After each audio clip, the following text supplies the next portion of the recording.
बिस्मिल्लाहिर्रहमानिर्रहीम। शुरू करता हूँ मैं अल्लाह के बाबरकत नाम से। अस्सलामुअलैकुम मेरे प्यारे दोस्तों।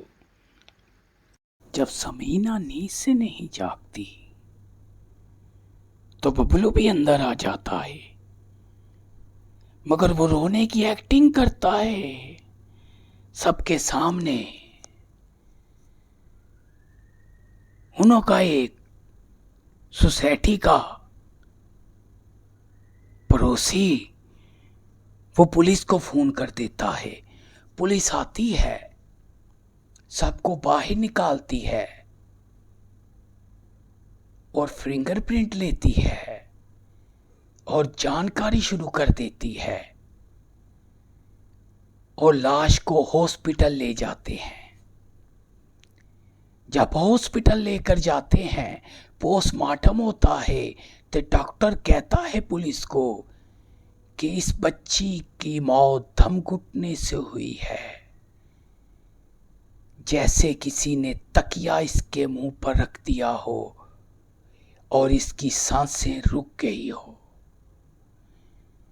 ये अपनी मौत नहीं मरी, ये मर्डर है।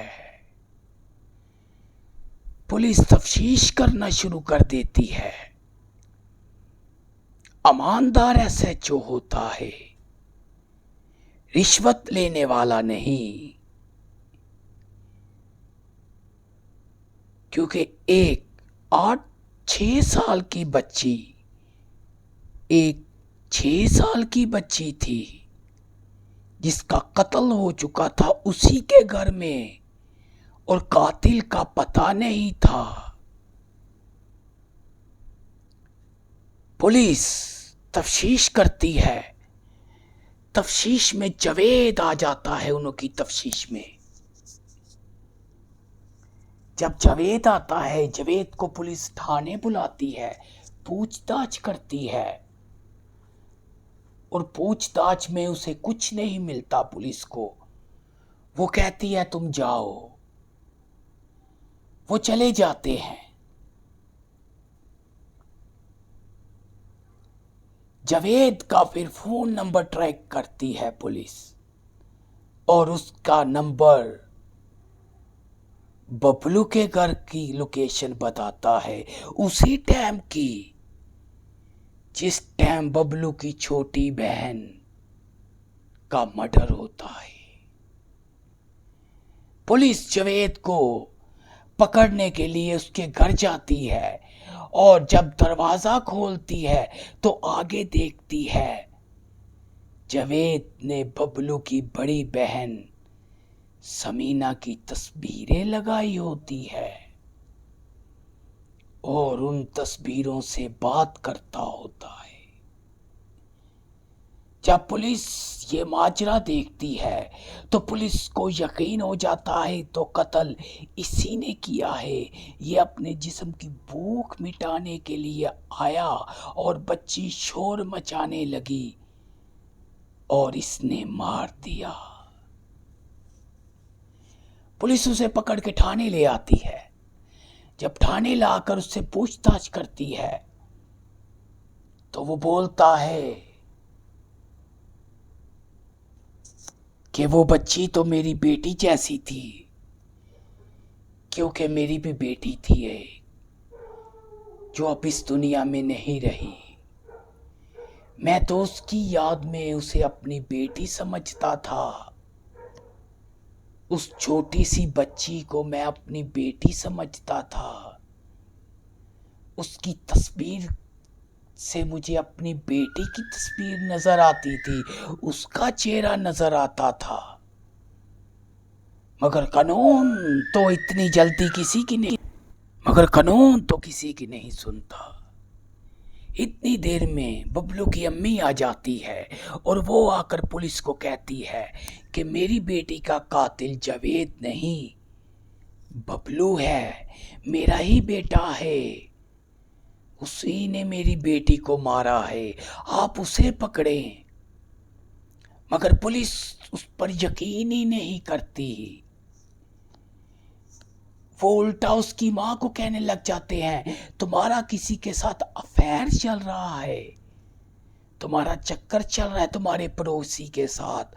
हमने तफ्तीश की है, मोहल्लेदारों से पूछा है, तुम्हारा साथ वाले के साथ चक्कर चल रहा है। हमने उसकी बीवी से भी पूछा है। तुमने खुद अपनी बेटी को मार दिया, मगर वो बोलती है नहीं, मैंने अपनी बेटी को नहीं मारा, मेरी बेटी को बबलू ने मारा है जो मेरा बेटा है। आप उसे क्यों नहीं पकड़ते? मगर पुलिस उसकी बात पे यकीन नहीं करती।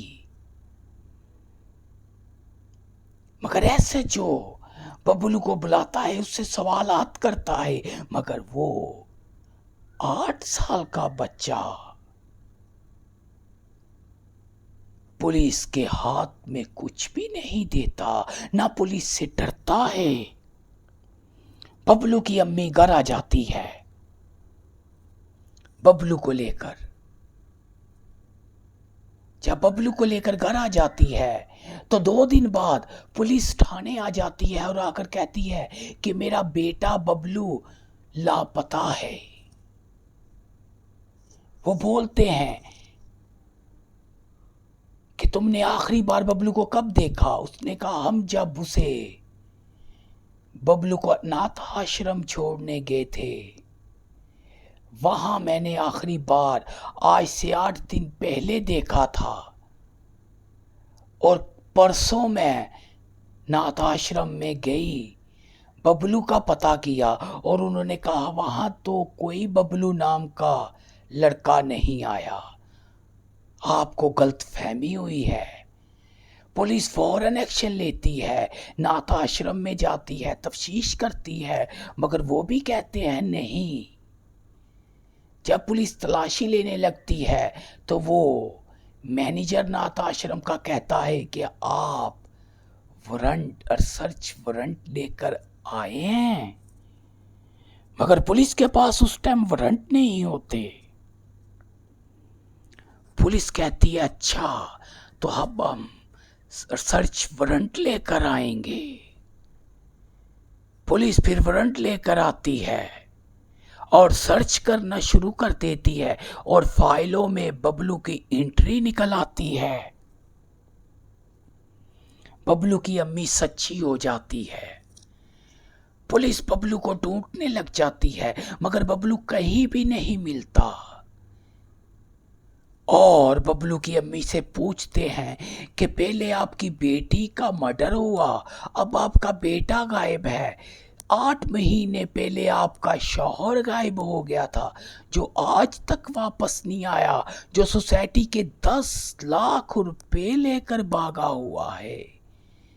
मगर वो कहती है कि मेरा शौहर किसी के पैसे लेकर नहीं भाग सकता।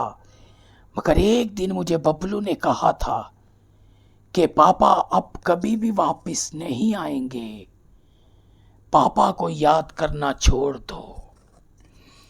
मुझे शक है कहीं बबलू ने कुछ कर ना दिया हो, कहीं बबलू ने अपने बाप। तो इसकी बकाया की कहानी हम आपको इसके अगले हिस्से में बताएंगे। ये हमारी बनाई हुई वीडियो आपको अच्छी लगे, लाइक कीजिए, शेयर कीजिए और बेल आइकन पे क्लिक करना मत भूलना।